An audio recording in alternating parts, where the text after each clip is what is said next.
말씀은 창세기 2장 13절과 여호수아 24장 32절 두 군데를 보겠습니다. 창세기 2장 13절 말씀 그리고 여호수아 24장 32절 말씀 두 군데를 보겠습니다. 일단 창세기 2장 13절 말씀입니다. 다 같이 받들겠습니다. 시작. 둘째 강의 이름은 기온이라 구스 온 땅에 들렸고. 여호수아 24장 32절 말씀. 여호수아 24장 32절 말씀 다 같이 받들어 읽겠습니다. 시작. 이스라엘 자손이 애굽에서 이끌어낸 요셉의 뼈를 세겜에 장사하였으니 이곳은 야곱이 세겜의 아비 하몰의 자손에게 금 100개를 주고 산 땅이라. 그것이 요셉 자손의 기업이 되었더라. 이는 하나님의 말씀이라. 아멘. 오늘은 이제 기용강 마지막입니다. 기용강과 요셉 두 번째인데 세겜. 기용강과 요셉 두 번째 세겜이라는 제목으로 말씀을 상고하도록 하겠습니다. 지난주 이제 그 요셉에 대해서 이제 계속 지난주에서 말씀을 드리는데 일단은 꿈꾸는 자, 요셉은 꿈꾸는 자예요. 그렇죠? 꿈꾸는 자였고 형제들의 시기 질투로 인해서 상인들에게 팔립니다. 성경에는 이스마엘 족속 또는 미디안 상인 두 족속의 언급이 병행이 되고 있고요. 그리고 이 팔린 게 누구에게 팔렸냐면 애굽에 누구에게 팔렸죠? 예, 애굽의 그 바로의 그 신하 중에 시위대장이죠. 네, 바로의 시위대장 보디발에게 팔립니다. 오늘은 이 보디발에게 팔리고 그리고 감옥에 갇히고 국무총리가 되고 그 다음에 그 과정 속에서 요셉의 삶을 통해서 예수님의 예표가 어떻게 진행이 됐는지를 살펴보려고 합니다. 일단은 첫 번째로 요셉은 감옥에 갇히게 됩니다. 감옥에 갇힌 요셉. 그래서 일단 먼저 잠깐 살펴볼게요. 창세기 39장 1절부터 5절 말씀입니다. 창세기 39장 1절부터 5절.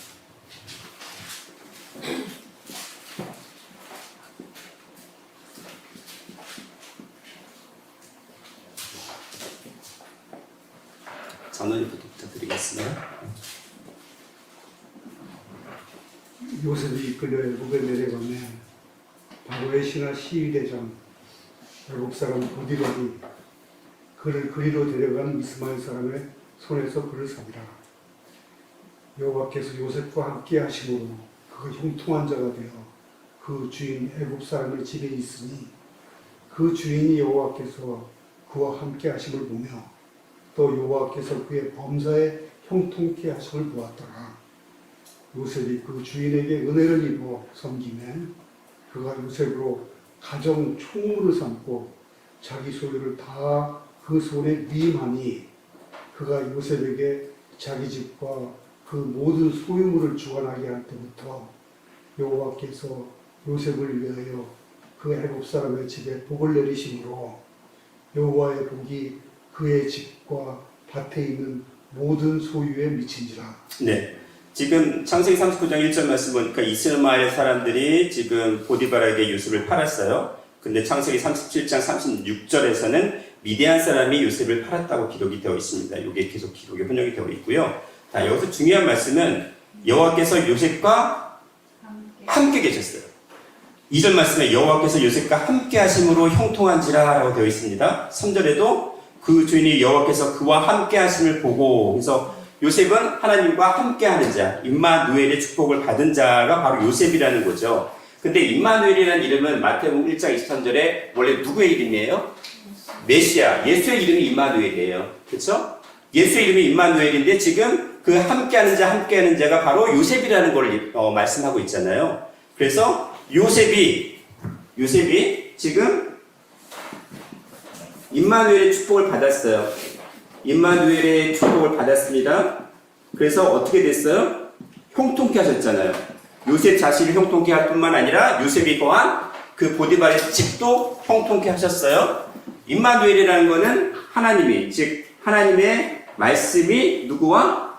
예, 각자 우리죠. 우리 속에 나가 들어가는 거죠. 나가 들어가요. 나와 함께 하신다는 거잖아요. 함께. 말씀이 함께 할 때에 내 자신의 삶이 형통할 뿐만 아니라 그 가정이 그리고 그 사업이 다 형통하게 된다고 말씀을 지금 하고 계시는 겁니다. 그걸 보여주고 있는데, 자 그러면 이 형통케 하시는 요셉을 보고 보디발이 그를 뭘로 삼았다고요? 가정의 총무를 삼았대요. 가정 총무. 그렇죠? 가정 총무로 삼았습니다. 가정 총무로 여기서 몇 년 동안 있었을까요? 5년, 15년? 일단은 염두를 해주세요. 가정 총무로 여기서 일을 했는데 몇 년 동안 있었을까? 그 일단은 귀에 걸어두시고요. 그리고 가정 총무로 일을 했어요. 그만큼 인정을 받았다는 거잖아요. 1, 2년 일해가지고 인정을 받았을까요, 요셉이? 그냥 뭐 한 달 일해서 인정을 받았을까요? 가정 총무가 되기까지 어느 정도의 기간이 걸렸으며, 그리고 가정 총무로 삼은 다음에 몇 년 동안 여기 보디발의 집에 있었을까요? 라는 고민을 잠깐 해볼게요. 그리고 이제 창세기 39장 17절부터 23절 볼게요. 29장 17절 말씀. 이 말로 그에게 구하여 가로되 당신이 우리에게 데려온 히브리 종이 나를 희롱코자 내게로 들어왔기로 내가 소리질러 불렀더니 그가 그 옷을 내게 버려두고 도망하여 나갔나이다. 주인이 그 아내가 자기에게 구하기를 당신의 종이 내게 이같이 행하였다는 말을 듣고 심히 노한지라. 이에 요셉의 주인이 그를 잡아 옥에 넣으니 그 옥은 왕의 제수를 가두는 곳이었더라. 요셉이 옥에 갇혔으나 네, 일단은 거기까지 보고요. 지금 그렇게 가정 총무를 삼아서 그렇게 신뢰를 받았던 요셉이었는데 누가? 보디발의 아내 한마디에 의해서 그 신뢰가 완전히 와르르 무너졌죠. 그리고는 그냥 감옥에 가둡니다. 감옥에 가두었어요. 감옥에 가두는 기간, 즉 보디발의 집에서 가정 총무로 있었던 기간이 있었을 거고, 그리고 감옥에 있었던 기간이 분명히 있었겠죠. 자, 이것도 물음표를 해두고요. 자, 그 다음 21절부터 계속 부탁드릴게요. 아니, 권사님. 네, 계속. 여호와께서 요셉과 함께 하시고 그에게 인자를 더하사 전옥에게 은혜를 받게 하시매 전옥이 옥중 제수를 다 요셉의 손에 맡김으로 그 제방 사물을 요셉이 처리하고 전옥은 그의 손에 맡긴 것을 무엇이든지 돌아보지 아니하였으니 이는 여호와께서 요셉과 함께 하심이라. 여호와께서 그의 범사에 형통케 하시고. 자, 보디발의 집에 있을 때도 형통케 하셨다고 했잖아요. 함께 하심으로 형통케 하셨다. 근데 지금 감옥에 갇히고 나서도 21절에 보니까 하나님께서 요셉과 함께 하시고 되어 있고요. 그 다음에 23절에도 함께 하심으로 다 범사에 형통케 하셨다. 그러니까 요셉이 가는 곳곳마다 그것이 보디발의 집이든 감옥이든 상관없이 모두를 다 형통케 하는 거예요. 요셉 자신뿐만 아니라 그 거한 곳까지. 그게 감옥이든 어디든 상관이 없다는 거죠. 그러니까 감옥에서조차도 요셉을 어떻게 했어요? 전옥이 그 옥을 전부 다 책임 맡은 자가 요셉에게 그 모든 일을 다 맡긴 겁니다. 재반 사물을 요셉이 다 처리를 했어요. 근데 그 모든 것들이 다 하나님께서 함께 하심으로 범사에 형통케 하셨다라고 되어 있습니다. 자, 감옥에 들어가고 난 다음에 나중에 이제는 과정도 살펴보겠지만 바로가 꿈을 꿉니다. 바로가 꿈을 꾸는데 두 가지 꿈을 꾸게 돼요. 그래서 감옥에서 요셉이 있었을 때에 바로의 꿈을 해석하기 위해서 감옥에 나오면서 나중에 국무총리가 되는 그런 시간들이 있잖아요. 일단 바로의 꿈을 먼저 잠깐 살펴보겠습니다. 내용을 창세기 41장 1절에서 4절 말씀. 만 2년 후에 바로가 꿈을 꾼즉 자기가 나일 강가에 서 있는데 눈이 아름답고 살찐 일곱 암소가 강가에서 올라와 발밭에서 뜯어먹고 그 뒤에 또 흉하고 파리한 다른 일곱 암소가 나일강 강가에서 올라와 그 소와 함께 나일 강가에 서 있더니 그 흉하고 파리한 소가 그 아름답고 살찐 일곱 수를 먹은지라. 바로가 곧 깨었다가 다시 잠이 들어 꿈을 꾸니. 네, 일단 거기까지 보겠습니다. 지금 여기 보니까 어떤 암소가 먼저 등장을 하죠?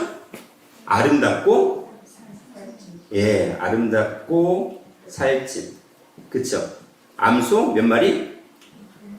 7마리가 등장을 해요. 그 다음에 두 번째가 뭐가 등장을 했죠? 두 번째 암소는? 예, 흉악하고 파리한. 예, 흉악하고 파리한 다른 암소예요. 동일한 암소가 아니라 다른 암소 몇 마리? 역시 7마리입니다. 근데 누가 누구를 삼켰어요? 흉악하고 파리한 다른 암소 7마리가 아름답고 살찐 암소 7마리를 삼켜버렸어요. 삼켜버렸어요. 근데 이게 무슨 해석이라고 했죠?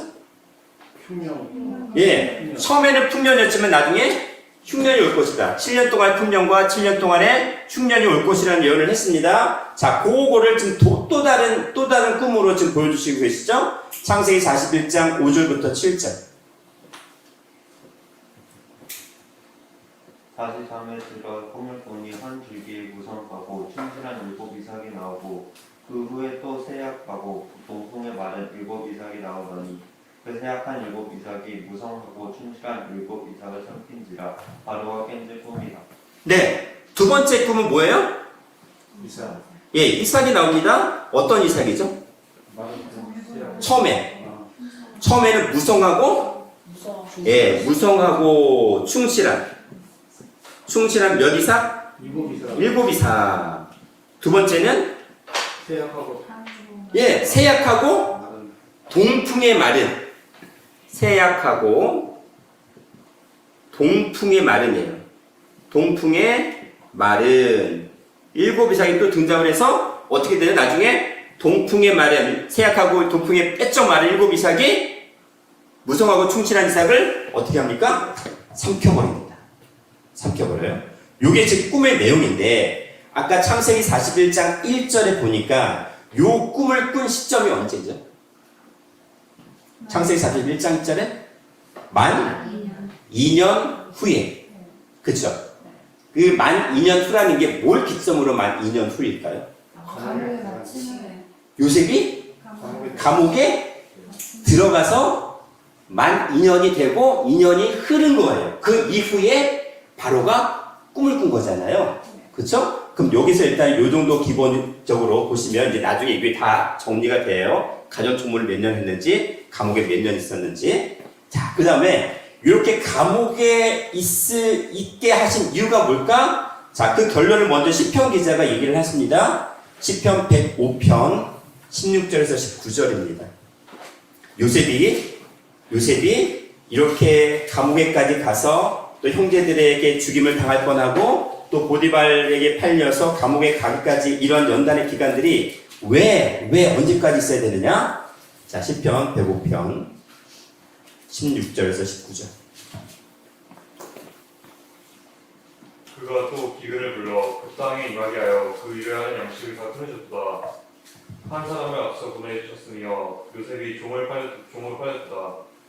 그 발이 찼고 해상하며 그 몸이 쇠사슬 되었으니 곧 여호와의 말씀이 응할 때까지라. 그 말씀이 저를 단련하시다. 지금 요셉을 그쪽 예굽에 먼저 보내신 이유가 뭐예요? 그 발이 또 찼고 해상하며 그 몸이 쇠사슬에 매였습니다. 감옥에 간 이유가 뭐예요? 뭔지는 모르겠지만 여호와의 말씀이 응할 때까지랍니다. 여호와의 말씀이 응할 때까지. 자, 여호와의 말씀이 응할 때까지예요. 그럼 이 여호와의 말씀이 응할 때까지라는 게 뭘까요, 도대체? 어떤 말씀이 응할 때까지 이렇게 요셉이 연단을 받고 고생을 해야 되는 거예요? 예? 왜 그랬을까요? 자, 그러면 여호와의 말씀이 응할 때까지 어디에 있게 된 거예요? 감옥까지 기간에. 감옥에 있었던 기간이 여호와의 말씀이 응할 때까지 감옥에 있어야 되는 거예요. 그렇죠? 근데 그 여호와의 말씀이 응하기 이제 시작하는 때가 바로가 꿈을 꾸기 시작한 때부터입니다. 그때부터 시작이 돼요. 그렇죠? 여기서 23장 10절 말씀 다 아시는 말씀이 나와요. 나의 가는 길을 오직 그가 아시나니 그가 나를 단련하신 후에는 내가 정금같이 나오리라는 말씀이 있죠. 참고를 하시고. 자, 큰 두 번째로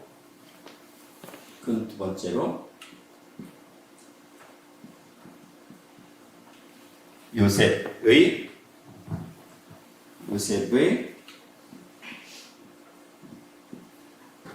고난과 부활. 요셉의 고난과 부활이라는 점을 살펴볼게요. 아까 보디발에게 종으로 팔렸었잖아요. 근데 종으로 팔렸을 때 요셉의 나이는 제가 지난 시간에 말씀을 드렸어요. 17세예요. 창세기 37장이죠.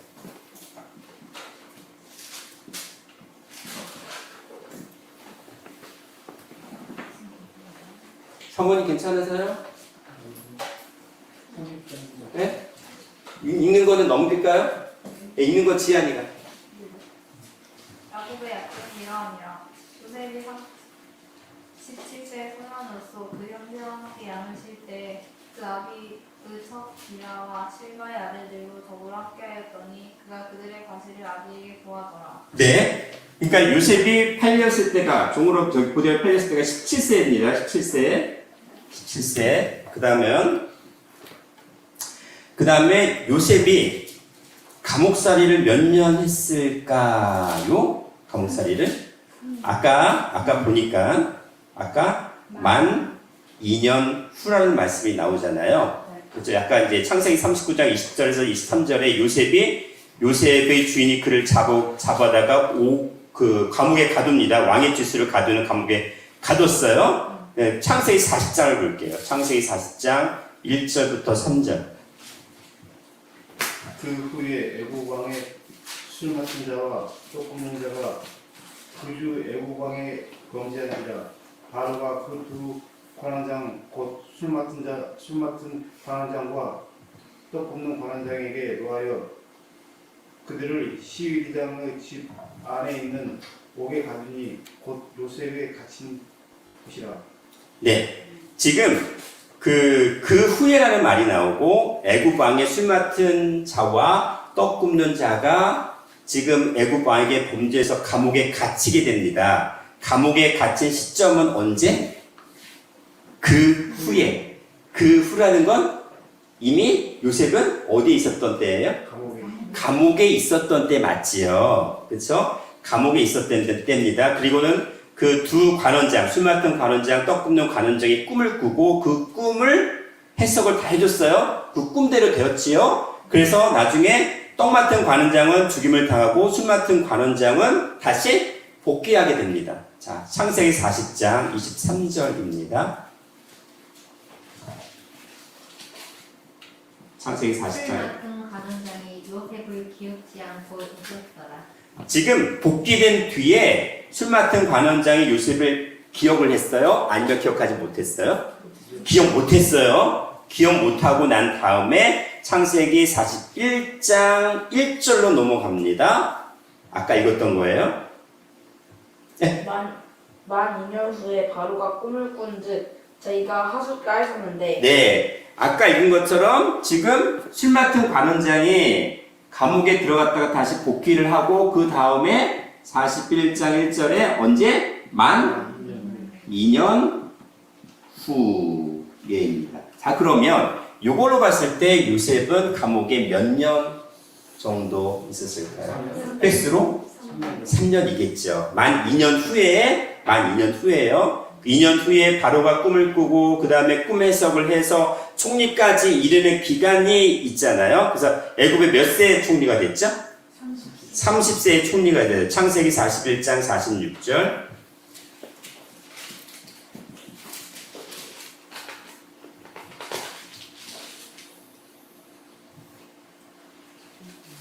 장로님. 예. 46절. 요셉이 애굽 왕 바로 앞에 설 때에 30세라. 그가 바로 앞을 떠나 애굽 온 땅을 순찰하니. 네, 지금 30세의 총리가 돼서 온 땅을 순찰했다는 기록이 나옵니다. 총리. 그러면 지금 요 기간을 통해서 알 수 있는 거는 요셉이 17세에 보디발에게 팔리고 30세에 총리가 되었잖아요. 그쵸? 그러면 다 해서 몇 년? 13년. 예, 약 13년이라고 봐야겠죠. 13년 정도예요. 그러면 여기에서 감옥에 있었던 건 대략 3년 정도로 추정할 수가 있고, 그리고 보디발의 가정총무를 있었던 건 그럼 10년. 예, 10년 정도. 이렇게 추정할 수가 있겠지요. 자, 그러면 30세의 총리가 됐다는 건 예수님이 어떤 걸 상징할까요? 공생의 시작. 지금 30세가 되었다는 것은 아까 제가 시편 기자를 통해서 여호와의 말씀에 응할 때까지 그 말씀이 저를 단련하였다고 돼 있잖아요. 그 단련이 끝난 시점이 30세. 30세의 애굽의 총리로서 하나님께서 드디어 요셉을 연단의 과정을 끝내시고 총리로서 구속사의 한 획을 담당시키시려고 이제 총리로서의 사명을 주셨잖아요. 우리 지금 주신 거예요. 주시고 30세 일을 시작합니다. 공생의 일을 시작했던 것처럼 지금 요셉은 원래는 어떻게 된 거예요? 죽은 자나 다름이 없잖아요. 형제들에게 죽임을 당할 수밖에 없었던 거고, 감옥에 계속 갇혀 있었으면 감옥에서 사형을 당할 수밖에 없었던 상황인데 어떻게 됐어요? 총리가 애굽의 총리가 되면서 쉽게 말하면 고난과 부활을 보여주고 있는 거예요. 결국 뭐예요? 예수님께서 공생에 시작할 때 나이가 30세에 시작을 하셔서 나중에 어떻게 되죠? 3년 동안의 공생애를 하시고 어떻게 해요? 십자가에서 부활하시는 것처럼 요 삶을, 예수님의 삶을 요셉이 그대로 보여주고 있다는 겁니다. 자, 누가복음 3장 23절입니다. 누가복음 3장 23절.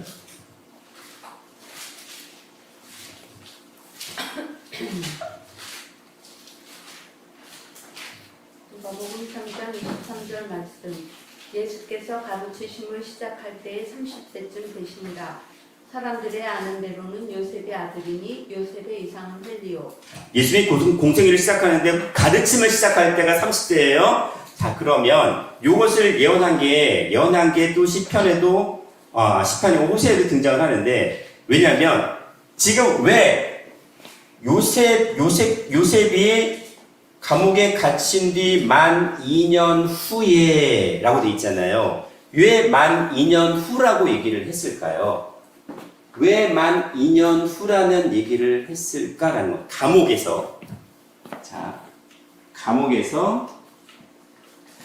감옥에서 만 2년 후라고 되어 있어요. 그리고 결국 뭐냐면 만 2년 하고 거의 3년째 돼서 어떻게 된 거예요? 총리가 된 거잖아요. 만 2년 후니까 결국 그 총리가 된 시점은 횟수로는 3년째 되는 때에 총리가 된 게 맞지요. 그러면 왜 만 2년 후라고 얘기했을까? 라는 거죠. 자, 호세아서 6장 2절 말씀 볼게요. 여호와께서 이틀 후에 우리를 살리시며 셋째 날에 우리를 일으키시리니 우리가 그 앞에서 살리라. 지금 호세아 선지자가 예언했던 내용 중에 여호와께서 언제 우리를 살리신다고요? 셋째 날. 네, 여호와께서 이틀 후에 우리를 어떻게 하세요? 살리신대요. 살리신다. 그렇죠? 근데 그 이틀 후를 또 어떻게 얘기를 하셨어요? 제 3일에, 셋째 날에, 제 3일에 우리를 어떻게 하세요? 일으키신다. 라는 거예요. 자, 그러면 예수님은 제 3일에 부활을 하시죠. 제 3일에 부활하신다고 얘기를 하셨는데 결국 이 말씀 속에는 뭐가 있다는 거죠?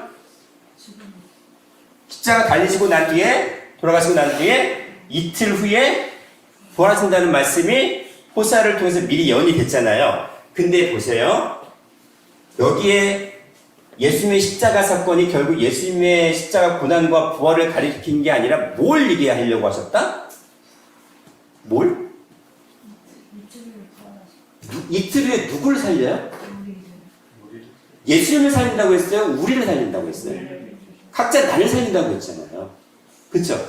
예수님의 십자가 사건이 누구를 살리는 일이에요? 각자 나를 살리는 일이에요.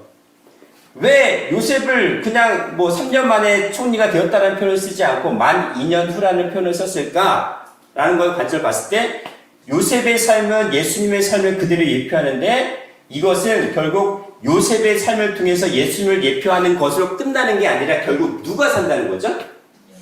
각자 나를 살리는데 그것이 바로 만 이틀 후에 그리고 제3일에 우리를 일으키시겠다라고 얘기를 하셨습니다. 이게 무슨 말씀이에요, 그럼? 제가 전에 예수님의 십자가 사건을 얘기를 하면서 오늘과 내일과 모레에 대해서 얘기하면서 3일길 말씀을 드렸잖아요. 그렇죠? 그거는 3일길과 연관이 되기 때문에 이렇게 표현을 하신 거예요. 3일길. 오늘과 내일과 모레라는 3일길. 십자가상에서. 예수님은 늘 오늘인데 우편강도를 구원하시기 위해서 우편강도를 오늘의 위치에 그리고 예수를 부인하고 비방했던 좌편강도를 구원하시기 위해서 예수님께서 모레의 자리에 옮겼던 그 3일길을 통해서 구원하시겠다는 예표를 하시는 겁니다. 자, 그거는 3일길의 말씀을 나중에 살펴보시면 되고요. 어쨌든 예수님의 삶의 요셉을 통해서 그대로 보여주고 있다는 거 그대로 얘기를 하셨고요. 누가복음 24장 7절 말씀 확인할게요. 누가복음 24장 7절.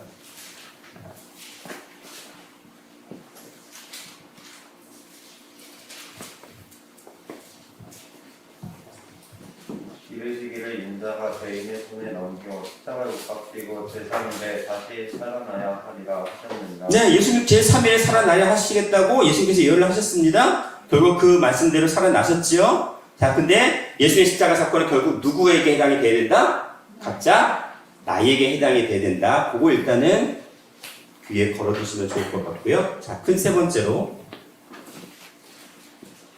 요셉과 세겜입니다. 세겜.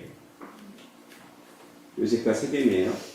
지금 흐름이 예수님의 고난과 부활을 요셉을 통해서 보여주고 계시는데 지금 결정적으로 그것은 세겜이라는 곳을 통해서 보여주고 계십니다. 일단 첫 번째, 큰 세 번째, 작은 첫 번째가 세겜이라는 곳은 세겜은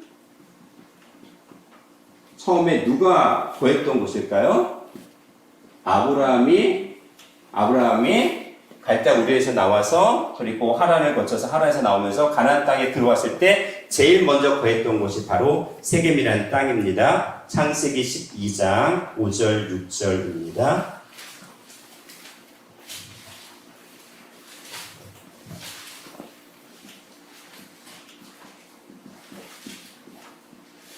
아브라함이 그 아내 사레와 조카 롯과 하란에서 모은 모든 소유와 모든 사람들을 이끌고 가나안 땅으로 가려고 떠나서 마침내 가나안 땅에 들어갔더라.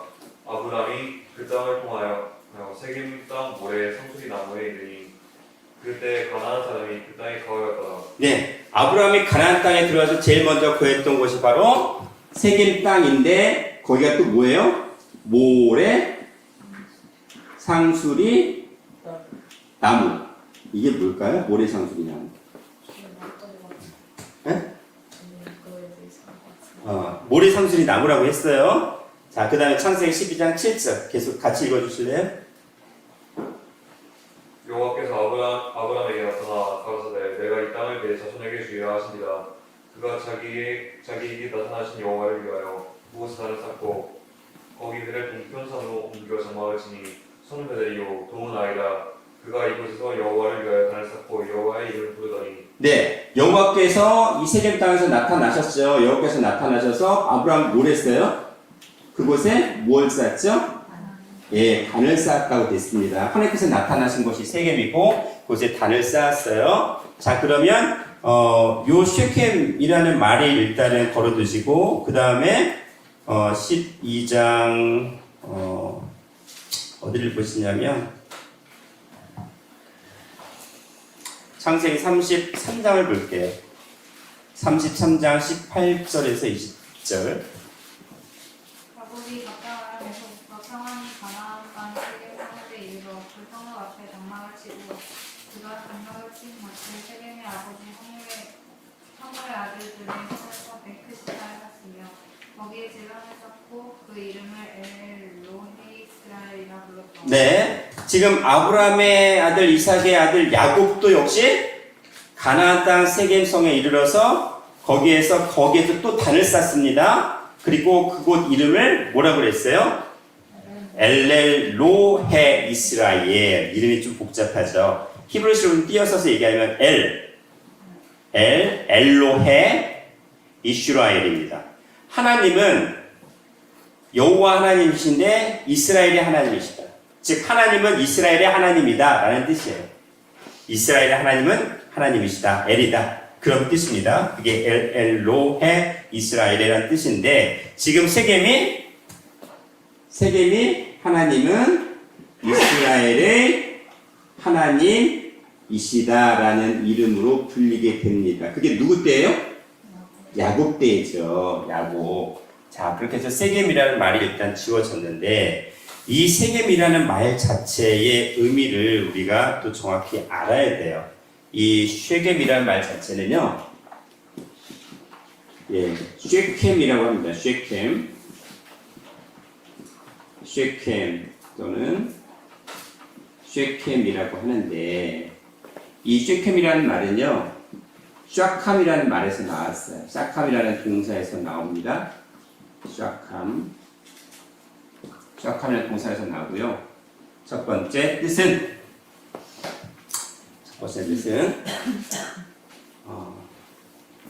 어깨 또는 등뼈, 척추, 어깨 또는 등뼈, 척추라는 명사의 의미도 있지만 여기에 어깨로 무엇을 짊어지다라는 의미가 있고요. 두 번째는요, 일찍은 여기서 새벽이라는 의미가 같이 있어요.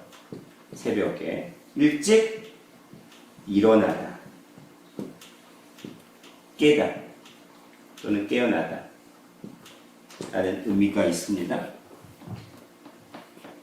어깨로 무엇을 짊어지다 또는 일찍 또는 새벽에 일어나다 깨어나다라는 의미를 가지고 있는 게 쉐켐이에요.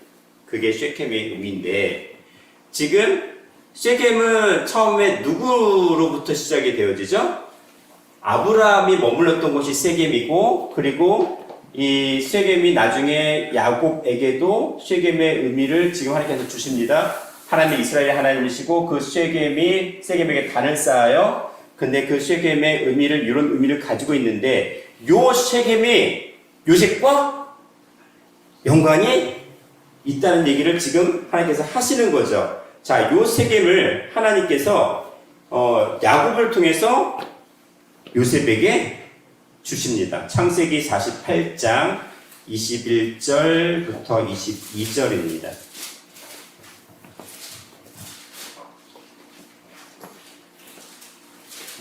창세기 48장 이스라엘이 요셉에게 또 이르되 나는 죽으나 하나님이 너희와 함께 계시사 너희를 인도하여 너희의 조상의 땅으로 들어가게 하시려니와 내가 내 형제보다 일부분을 더 주었나니 이는 내가 내 칼과 활로 아모리 족속을 손에서 빼앗은 것이니라. 야곱이 요셉에게 뭘 더 줬다고요? 요셉에게 여기 지금 한글 그 개혁 한글에서는 뭘 더 줬다고? 일부분을 뭐 했어요? 더 주었다. 다른 형제들보다 라고 되어 있어요. 근데 이 일부분이 다른 성경번역이나 히브리 성경번역, 공동이나 새 번역, 그리고 현대인의 성경에서는 세겜 땅으로 번역이 되어 있어요. 세겜. 지금 요셉에게 뭘 더 주었다? 세겜 땅을 더 주었다라고 기록이 되어 있어요. 세겜 땅을 더 주었습니다. 자, 그러면 세겜 땅을 더 주었다고 했는데 요셉이 살아생전에 세겜 땅에 들어간 일이 있을까요? 없을까요? 없어요. 그러면 야곱이 왜 세겜 땅을 요셉에게 줬어요? 살아생전 요셉은 세겜 땅에 들어간 적이 없습니다. 결국 나중에 어떻게 돼요? 죽어서 그 관이 세겜 땅에 묻히게 되는 일밖에는 없어요. 창세기 50장 25절부터 26절입니다.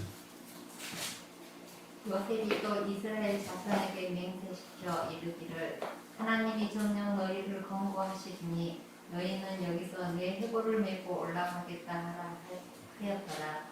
요셉이 210세에 죽음에 그들이 그의 몸에 향제를 넣고 애굽에서 입간하였더라. 네, 지금 뭘 예언했냐면 요셉이 내 해골, 요셉의 해골을 어떻게 하라고요? 요셉의 해골을 어떻게 하래요? 해골을 메고 올라가겠다는 그 관을 메고 올라가라고 했어요. 그리고 몇 세에 죽었어요? 110세에 죽습니다. 110세에 죽었어요. 그리고 나중에 모세가 이스라엘 백성 출애굽 핏기를 지킬 때 어떻게 했습니까? 요셉의 해골을 취했다고 출애굽기 13장 19절에 말씀하고 있습니다. 도성군 출애굽기 13장 19절 말씀.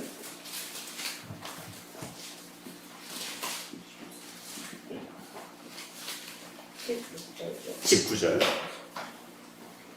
모세가 요셉의 해골을 취하였으니 이는 요셉이 이스라엘 자손으로 단단히 맹세케 하여 이르기를 하나님이 이 필연 너희를 권고하시리니 너희는 나의 해골을 여기서 가지고 나가라 하셨습니다. 네, 이렇게 됐습니다. 요셉이 일단은 모세가 요셉의 해골을 취하였습니다. 그리고는 40년 광야 생활, 그 다음에 가나안 정복 기간 끝나고 그 다음에 요셉의 뼈를 세겜에 장사했다고 여호수아 24장 32절에 기록이 되어 있죠. 네, 장로님. 여호수아 24장 32절.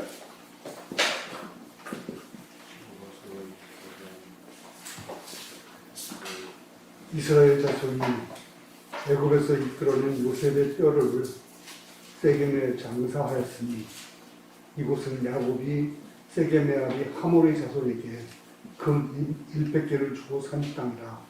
그것이 요셉 자손의 기업이 되었더라. 네. 자, 분명히 야곱이 일부분을 너에게 더 주었어 라고 하면서 세겜, 원래 히브리 사회에는 쉐켐 에하드라고 돼 있어요. 쉐켐 하나야, 하나. 하나의 쉐켐이라고 돼 있어요. 둘이 아니라 쉐켐이 에하드야, 하나예요. 하나의 쉐켐을 너한테 줄게 라고 했어요. 근데 요셉이 살아서 데는 세겜 땅에 들어간 적이 없었거든요. 근데 나중에 요셉의 뼈가 어디에 묻히게 됩니까? 세겜 땅에 머물게 되잖아요. 세겜 땅에 묻히게 되잖아요. 아니 그러면은 야곱이 요셉에게 준 이 세겜에 무슨 역사적으로 어떤 의미가 있기 때문에 이런 예언과 이렇게 성취가 됐을까요? 네? 왜 그랬을까요? 왜 세겜을 너에게 주시겠다. 하나를 너한테 더 줄 거야. 형제들은 그걸 감당 못해. 너한테만 하나 더 주는 거야. 더라고 했습니다. 제가 지난주에 장자. 요셉의 또 뜻을 말씀해 드렸잖아요. 요셉의 뜻은? 예, 더하다. 하나 더 준다는 거예요. 더 증가되는 거예요. 하나를 더 준다. 그대로 지금 아까 야곱이 너에게 더 줄게 한 게 뭐예요? 세겜이에요. 더 줄게라고. 요셉의 그 이름대로 더 받은 게 뭐였어요? 요셉은 결국 뭐다? 요셉은 세겜이라는 얘기예요. 요셉은 세겜인데 요셉이 세겜이라는 거잖아요. 물론 이 예언의 성취는 이스라엘 백성이 애굽에서 들어갔다가 나중에 출애굽을 하는데 4대 만에 다시 돌아오겠다는 예언이 있잖아요. 한번 읽어볼게요. 다시는 거지만 창세기 15장 16절.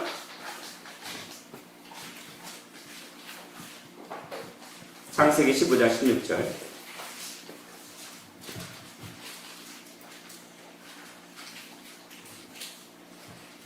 창세기 15장 16절 말씀. 내 자손은 4대 만에 이 땅으로 돌아오리니 이는 아모리 족속의 제약이 아직 관영치 아니함이니라 하시더니. 네, 지금 이거는 아브라함이 하시는 말씀입니다. 내 자손이 아브라함 이후로 몇 대 만에? 4대 만에 다시 가나안 땅으로 돌아오겠다라고 얘기하신 거잖아요. 근데 그 4대 만이 아브라함 기준으로 누구? 아브라함, 이삭, 그 다음에 야곱, 요셉.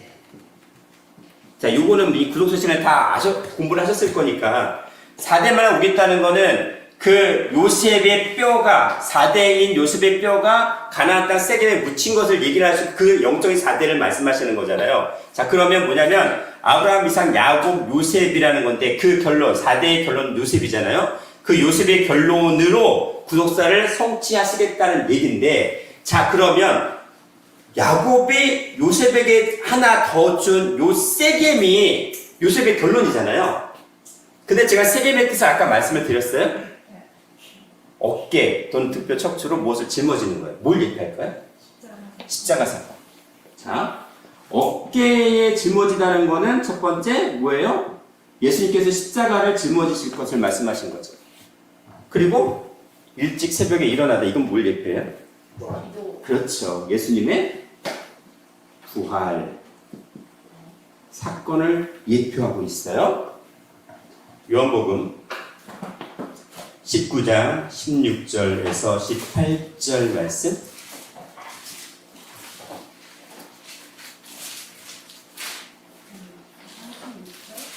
요한복음 19장 16절에서 18절. 이에 예수를 십자가에 못 박도록 그들에게 넘겨주리라. 그들이 예수를 맡음에 예수께서 자기의 십자가를 지시고 해골이라 하는 곳에 나갔으니 그들이 거기서 예수를 십자가에 못 박을세. 다른 두 사람도 그와 함께 좌우판에 못 박으니 예수는 가운데 있더라. 근데 이 십자가 지신 사건이죠. 그게 어깨라는 측면이, 어깨라는 게 십자가에 짊어졌다는 그 의미를 동시에 예표를 하는 겁니다. 그리고 마가복음 16장 9절. 마가복음 16장 9절.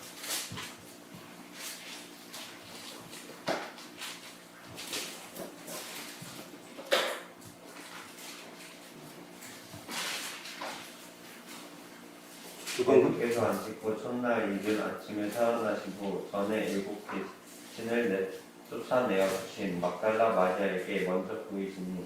네, 안식구 첫날 이른 아침에라고 되어 있어요. 이른 아침은 in the morning early인데 이거는 그 신약은 사경으로 밤이 사경으로 나뉘거든요. 사경, 즉 새벽 3시에서 6시 사이에요. 그게 사경입니다. 그때 살아나신 겁니다. 부활하신 거예요. 요한복음 20장 1절 말씀.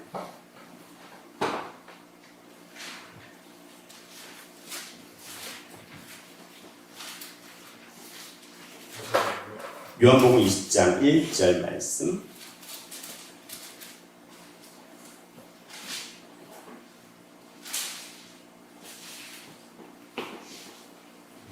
안식구 첫날 이른 아침 아직 어두울 때 막달라 마리아가 무덤에 와서 돌이 무덤에서 공경한 것을 보고. 이제 예수님께서 부활하신 시점이 안식구 첫날 이른 아침 새벽입니다. 새벽. 자, 그런데 중요한 건 지금 요셉에게 뭘 줬다고요? 세겜을 줬죠. 세겜인데 그 세겜은 뭘 예표해요? 예수님의 십자가 고난과 부활을 예표했죠. 그런데 아까 호세아서를 통해서 지금 우리에게 뭘 주셨다고요? 우리를 어떻게 하신다고요? 다시 살리신다면서요. 그렇죠? 그러면 다시 살리신다는 그 호세아서 예언대로 보면 우리에게 뭘 주셨다는 거예요? 결국 요셉처럼 부활을 주셨는데 세겜을 주신 거잖아요. 우리가 부활을 하려면, 자, 여기서 부활은 예수께서 십자가 달리셔서 3일 만에 부활하신 그 사건을 우리가 믿으면 우리는 어떻게 되는 거예요? 부활신앙을 갖는 거잖아요. 그 부활신앙을 가진 자들이 나중에 변화 말씀을 받아서 죽지 않고 영생하는 게 우리가 신앙생활의 목적인데 지금 세겜을 주셨잖아요. 요셉처럼 세겜을 우리에게 주셨어요. 요셉의 삶은 어떻게 했어요? 죽음에서 부활의 신앙에 이끌까지 고생을 했잖아요. 죽음의 위기를 넘겼죠. 그 다음에 국무총리라는 부활 사건을 맞이했습니다. 그리고 나중에 결국 자신의 죽음을 통해서도 뭘 보여주신 거예요? 고난과 부활이 있을 것을 보여주신 게 세겜이라는 거잖아요. 그러면 그 세겜은 요셉의 것으로 끝나는 겁니까? 결국? 아니면 우리에게 연결되는 것으로 지금 확장이 돼야 되는 겁니까? 요셉에게 세겜이 더 주었다는 요셉은 그 우리에게 더 주어진 그 덤으로 주어진 그 세겜은 결국 누구 것이 되어야 된다는 거예요? 각자 내 것이 되어야 된다는 거예요. 예수님의 십자가가 내 십자가가 되어야 되고 예수님의 부활이 결국 나라는 삶의 부활이 되어야 된다는 겁니다. 우리가 죽었다가 다시 사는 그런 부활의 개념이 아니라 말씀으로 예수님 믿으면 우리는 그 부활 사건에 동참했기 때문에 우리가 이미 부활에 동참한 자가 된 거예요. 세겜이 되어진 겁니다. 세겜이 되었다는 것을 지금 요셉을 통해서 보여주고 계세요. 자, 그래서 이 세겜을 보여주셨는데 이 세겜은 결국 부활 사건으로 끝난 것 같지 않아요.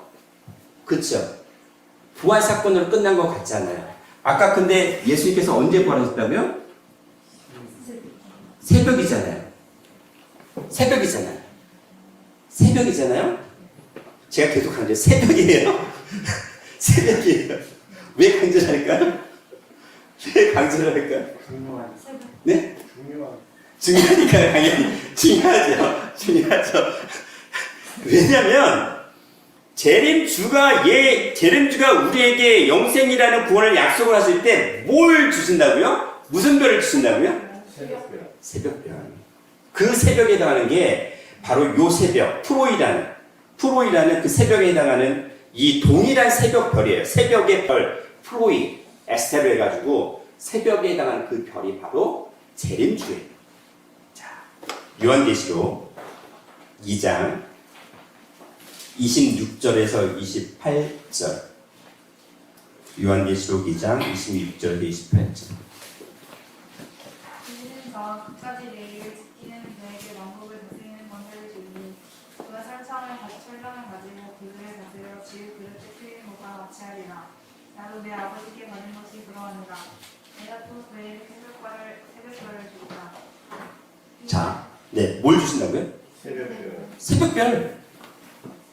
새벽별 주시는데 어떤 자에게? 이기는 자. 이기는 자에게. 이기는 자에게 주십니다. 이기는 자에게 주세요. 뭘 이겨요? 예수님께서 뭘 이기셨어요? 부활하신 건 사망 권세를 이기셨죠. 근데 예수님이 영원하신 분인데 사망을 이긴다는 게 말이 안 되죠. 결국 그거는 우리가 예수 믿는 우리가 사망의 권세, 죽음을 이기는 자가 되어지면 그 다음에 뭘 주신다고요? 새벽별을 주시는데 그 새벽별의 의미는 그럼 뭐예요, 결론은? 영생이라는 거예요. 이미 부활신앙에 동참한 자들에게는 뭐가 주어져요? 새벽별을 주겠다는 건데 그게 바로 영생이라는 거죠. 영생. 재림주가 요한계시록을 통해서 예언하시는 게 다시 부활을 얘기하시겠어요? 재림주가 요한계시록을 통해서 우리에게 마지막 예언을 하신 게 다시 부활을 얘기하신 거죠. 아니죠. 초림들을 통해서 부활을 이미 끝내셨어. 그럼 다시 오시는 재림주의 예언이 요한계시록을 통해서 보여주시는데 그 요한계시록을 주시는 새벽별을 결국 뭐라? 영생이라는 거죠. 이기는 자에게 주어지는 영생이 바로 새벽별인 거예요. 새벽별 대신 예수님. 영원하신 예수님 보여주시는 거예요. 그러니까 요셉에게 주시는 그 세겜이라는 것이 부활, 고난과 부활로 끝나는 게 아니라 어디까지 이어져야 돼요? 영생이라는 새벽별로 이어져야 되는 거예요. 그게 지금 우리에게 주시는 이틀 만에 다시 살리겠다, 3일을 살리겠다는 게 하루, 이틀, 3일 그 얘기를 하시는 게 아니라는 거예요. 영적인 개념을 얘기하시는 거죠. 그렇잖아요. 왜냐면 왜 이틀을 지나서 3일이 가야 돼요? 우리가 영과 혼과 육이 다 타락했잖아. 영혼 육이 다 타락했으니까 그 영과 혼과 육을 달복을 해야 돼. 그것을 갖다가 길로 얘기하신 것 뿐이에요. 길로. 육이 회복되는 길, 혼이 회복되는 길, 그리고 영이 회복되는 길. 그래서 3일을 얘기하신 거지 숫자적인 3일을 얘기하신 게 아니거든요. 이틀 후 3일째까지 이르러야 되는 거예요. 그러면 우리가 어떻게 돼요? 다시 살아난다고 아까 호세아서 말씀하신 거죠. 지금 요셉의 제가 기온강은 기온은 여름에 해당이 된다고 했죠. 기온강은 여름이에요. 근데 봄은 씨 뿌리는 계절인데 이 말씀의 씨가 땅에 뿌려져서 이 땅은 결국 사망이잖아요. 사망이라는 땅이 뿌려져서 이것이 이 사망의 땅을 어떻게 돼요? 뚫어야 돼요. 일어나야 되잖아요. 뚫어서 자라가야 되잖아요. 어떻게? 사망의 땅을 뚫고 그냥 싹으로 끝나는 게 아니라 어떻게 돼요? 예, 자라가죠. 자라가서 뭐가 돼야 돼? 나무 어떤 나무가 돼야 될까? 예, 어떤 나무? 이방이면 어떤 나무? 열매 맺는 나무. 열매 맺는 나무도 어떤 나무? 어떤 열매? 생명의 그렇죠. 생명 열매, 생명나무의 열매를 맺히는 게 목적이에요. 그리고 나서 가을 되면 어떻게 돼요? 추수하잖아. 그렇잖아요. 제가 지금 애들을 내강하면서 비송강, 기온강, 그 다음에 히데겔, 마지막에 유프라데. 추수가 끝나면 유프라강 때는 뭐예요? 영원한 안식일에 들어가야 되는데 영원한 안식일에 들어가지 못하면 그건 또 심판이 되는 거예요. 에덴의 내강은 나중에 그 내생물 나오잖아요. 에스겔서의 내생물. 그쵸? 그룹. 내생물. 그리고 공간 복음에 마태, 마가, 누가, 요한, 복음. 그리고 그룹의 내 얼굴. 다 연결이 되거든요. 지금 내강을 기초를 먼저 쌓아놓으면 그 뿌리가 다 밝혀지기 때문에 시간을 투자해서라도 지금 에덴의 내강을 하나씩 지금 살펴보는 거예요. 그 과정을. 요셉은 어디까지 가야 돼? 요셉의 삶은 기온강을 통해서 여름이잖아요. 여름은 어디까지 달아야 돼요? 열매를 맺어서 나중에 추수하는 그 기간까지 가기 위해서 열매를 맺어야 돼. 일단 열매까지 맺어야 되는 거야. 싹을 사망의 그 땅을 다 뚫고 올라가지고 생명나무의 열매를 맺는 데까지 가야 되는 게 기온강의 역사예요. 그걸 누가 보여주고 있어요? 요셉을 통해서 보여주고 있는 거예요. 그러니까 우리는 열매만 따먹으면 그만에 생각하는데 그 과정이 있잖아요. 우리가 영생의 삶을 살기 위해서 신앙생활을 하는 자체가 쉬운 게 아니죠. 이 땅에서 사는 그 삶 자체가 쉽지는 않잖아요. 이게 즐거워요. 마냥 즐거운 것도 아니잖아요. 늘 걱정도 있고 고민거리 있고 살아가는 그 자체가 쉽지 않은데 그 가운데서 우리는 뭘 하라는 거예요? 말씀 믿으라는 거잖아요. 성경 읽으라는 거잖아요. 자세히 읽으라는 거잖아요. 그걸 통해서 너희가 영생을 얻을 수 있는 길이 있으니까 계속 그걸 보여주고 계시는 거잖아요. 그러니까는 요셉은 기온강의 삶을 우리에게 보여주시는데 결국 우리가 어디까지 가야 돼요? 영생의 열매를 맺는 데까지 가야 되는 게 요셉을 통해서 보여주고 있는 거지. 그게 죽음의 땅을 뚫고 올라오는 부활신앙까지 이르렀을 때 주어지는 결론이에요. 그 결론까지 우리에게 주어지는 거예요. 세겜 땅 그래서 중요해요. 세겜. 우리가 가나안의 중심이 뭐예요? 우리가 가나안 땅을 아브라함의 가나안 땅을 다시 돌아가려고 한 그 메인 핵심 되는 지역이 세겜이에요. 세겜이 거기 있으니까 세겜에 하나님께서 만나주시고 하나님께서 거기에 단을 쌓고 하나님께서 이스라엘의 하나님이 거기 계신다는 것을 야곱을 통해서 보여주시고 그 열매를 누가 따먹게 한 거예요? 요셉을 통해서 따먹게 한 거죠. 그죠? 왜 4대예요? 왜 4대만 해? 4대에 하는 요셉이 거기 들어갔어요? 동서남북 이 땅의 수를 요셉을 통해서 어떻게 한 거예요? 끝내버린 거예요. 땅의 수를 끝내버리면 어디로 가야 되냐? 하늘로 가잖아요. 하늘로 올라가잖아요. 그래서 4대예요, 4대. 땅의 이 죄악의 모든 것들을 다 끝내버려요. 부활신앙이 돼요. 죽음, 땅은 결국 죽음이잖아요. 그 죽음을 다 끝내버리고 영생에 이르게 하는 열매를 요셉을 통해서 보여주신 건데 그 요셉의 삶이 결국 누굴 통해서 성취가 되셨어요? 예수님. 우리가 그럼 예수 믿는다고 하면은 우리는 어떻게 해야 돼요? 이미 사망은 해결이 됐어. 그렇잖아요. 예수를 믿는다는 건 예수님이 이미 십자가에서 부활하신 분이기 때문에 우리가 예수 믿는다는 거는 부활신앙을 가진 거예요. 이미 사망은 해결이 됐어. 죽고 다시 사는 게 아니라 이제는 뭐 해야 돼요? 죽지 않고 영원히 사는 그 완전한 구원에 이르게 하시려고 지금 우리가 지금 피곤하신데 여기까지 오셔서 말씀 참고하고 있는 거잖아요. 그죠? 그 길, 우리가 지금 걸어가는 길이 어디에 있다는 것을 지금 성경의 지도를 통해서 지금 보여주고 계시는 거예요. 우리가 어디까지 와 있어요, 그럼? 어디까지 와 있어요? 예? 어디까지? 이미 세겜을 받은 거잖아요. 예수 믿었으니까. 그렇죠? 세겜을 받으신 겁니다. 이제는 어디를 향해 가고 계시죠? 영생을 향해 가고 계시는 거예요. 그래서 우리가 뭘 받아야 돼요? 마지막에는 새벽별. 새벽별 주신다는 걸 너무 이게 추상적으로 생각하지 마시라는 거예요. 새벽별이 누구예요? 재림주잖아요. 재림주가 그러면은 그냥 보이는 실체로 써있던 재림주를 말씀하시는 게 아니라 태초의 말씀, 우리에게 영생을 주시는 그 말씀을 우리에게 깨닫게 하시겠다는 겁니다. 누가? 하나님께서. 변한 말씀으로 우리에게 찾아오셔서 깨닫게 하시겠다는 거예요. 이재수 목사가 주는 게 아니에요. 누가? 하나님께서. 저는 심부름꾼. 신분. 그래서 이제 우리가 새벽 별을 소유하시는 더 좋은 약속된 모든 성도들이 되시기를 간절히 바라겠습니다. 기도합니다. 사랑과 내가 충만하신 하나님 아버지, 기운광을 통해서 신령한 세계를 우리에게 허락을 하시고 죽음을 초월하여 부활신앙을 또한 갖게 하시니 감사를 드립니다. 이제는 부활신앙을 기반으로 영원한 생명을 소유할 수 있는 새벽별을 받기 위하여 한 걸음 한 걸음 더 나아갈 수 있는 우리의 삶의 이력서가 되게 하여 주시고 그러한 영생의 열매로 아버지께 영광을 돌리게 하여 주시옵소서. 감사드리옵고 사랑과 은혜가 충만하신 예수님 이름 받들어 기도드리옵나이다. 아멘. 감사드립니다. 함께 영광 받습니다. 감사합니다.